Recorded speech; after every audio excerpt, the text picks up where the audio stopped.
Welcome to your doom. Shut it and get over here. Massive uppercut!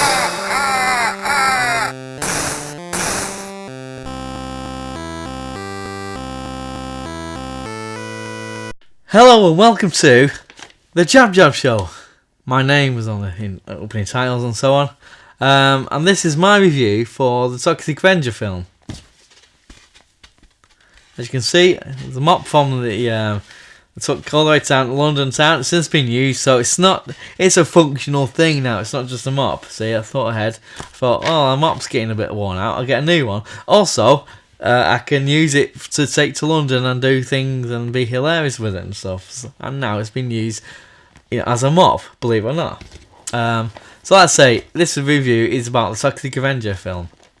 There's my box set of Toxic Avenger films. Also included is the Toxic Crusaders, which was a cartoon series. Cartoons that came out in the early 90s. Very different in tone with the films, as I'll go on about. So the story for Toxic Avenger, it's directed by Lloyd Kaufman and Michael Hertz in 1984. The story revolves around there's a guy called Melvin, who's this 98 pounds of solid nerd, as it says on the poster. And he works at a health club as a cleaner. He got his mop and his bucket and so on. And there's a gang in there which make fun of him and just make his life a bit difficult. There's one particular trick they play on him. Who's always playing tricks on him that makes him freak out and get scared. And he's so upset. He runs out. Through a window, smashes through a window in the club into a vat of toxic waste. Which there's a truck that's pulled up outside the gym where they work at the health club. I don't know if I said that before, but he goes into the toxic waste, and he comes out all so it's obviously he's in a lot of pain, writhing along the floor. And you see his skin bubble and so forth, and there's a lot of scared onlookers and astonished onlookers, and he's just writhing away on the floor. He eventually just gets up and legs it, and he's on fire and what have you. So you're thinking, oh no, what's happened to Melvin? What is happening to Melvin is when he's home, he transforms into the Toxic Avenger. And he then develops an urge to do right.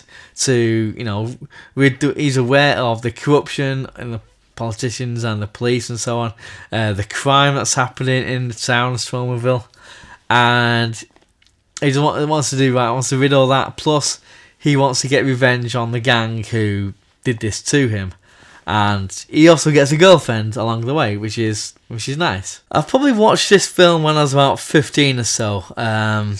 It's the second Toxic Avenger film I watched. I can't remember if I watched it on video from VHS first or watched it on the TV first. There was a TV channel back in the day called Bravo, and there was Sci-Fi Channel and Channel 4. Late at night, them channels were pretty good. They were pretty fucking ace because they would show these kind of films, like the out of the ordinary films that wouldn't trouble the UK cinemas, like multiplexes and that. They wouldn't. It's a bit too out there, these kind of films. And after watching the third one, I got a hurt neck. After I can't make any sudden movements. I've got to move like Batman now. But anyway, after watching the third one, during watching the last Temptation of Toxie, I was just thinking, what am I watching here? But not in a bad way, in a good way. I thought, this is so different for everything I've ever watched. It blew my mind. Seriously.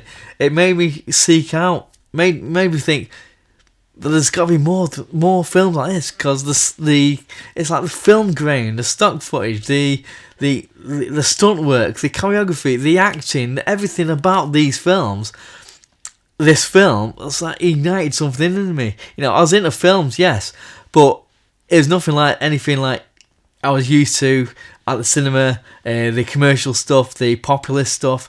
It made me think from that tender age of 14 I was when I watched the third one. I thought, yes, there's more to Hollywood than there's more to films than just stuff at Hollywood. So let's say these 3 TV channels and also VHS. The great thing, you can seek these out. I mean, yeah, this was, believe it or not, when I was that age, this was before the days of the internet. It was much harder to seek these things out. You wouldn't hear of them like today. I would go on the internet and look at stuff in America and import stuff from America. Back then I couldn't do that. So these 3 channels I knew had these weird and wonderful things on there, but no, it ignited in me. It started my love relationship, if you will, with trauma films. I've seen a lot more since. I'll continue to do so. That's why I went to Toxic Avenger musical. I spent, for me, relatively a lot of money, to watch it, go down London and watch it, because of this amount of years I've been watching and loving trauma films. So I guess what I first watched was the theatrical cut of the film. This here, you see here, which I bought a number of years ago, it contains the director's cut of the film. So that includes extra bits like extra gore, nudity, and so forth.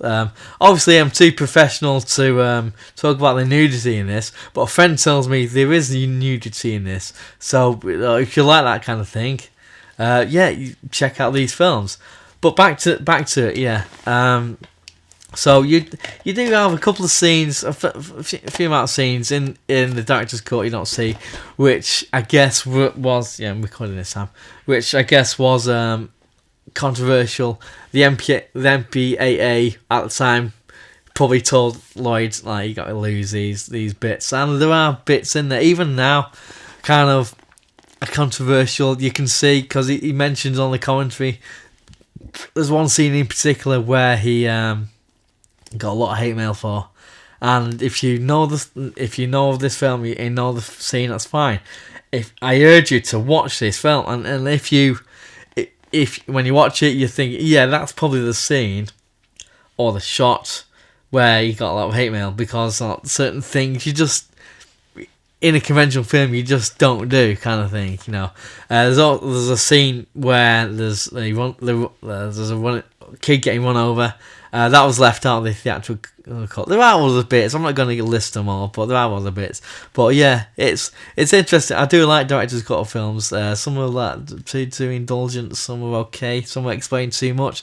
Whatever. At any rate, but this film, the director's cut I prefer of this. It just shows you more what you want to do, what you couldn't show originally at the cinema. Since getting into trauma films, I learned a bit about them. Before they did Toxic Avenger, they're doing sex comedies.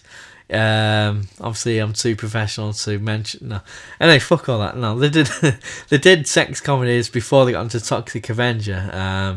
Lloyd mentioned in the commentaries, he wanted to comment, and while he was writing this, he wanted to make a comment on certain things in this film, because a lot of the trauma films, they are B movies, and they can be seen as B movies, and a bit tits and gore and what have you, which they do have, but there are social commentary in this, and this one particularly, he wanted to, health clubs were becoming popular in the early 80s in America, I should say, and also pollution. Pollution is a big thing. He wanted to kind of heighten the thing. That's why Toxic wants to to clean up the city. Obviously corruption and what have you, but there's a timeless kind of comment you can make within films and within art. This film also established a lot of things for trauma in terms of the things that make a trauma film.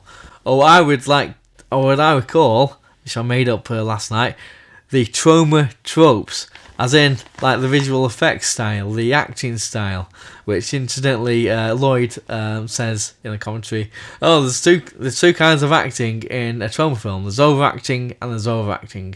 So you watch these films and there's a certain style of acting, like he says and like I say, and if you're cool with that, I'm cool with that.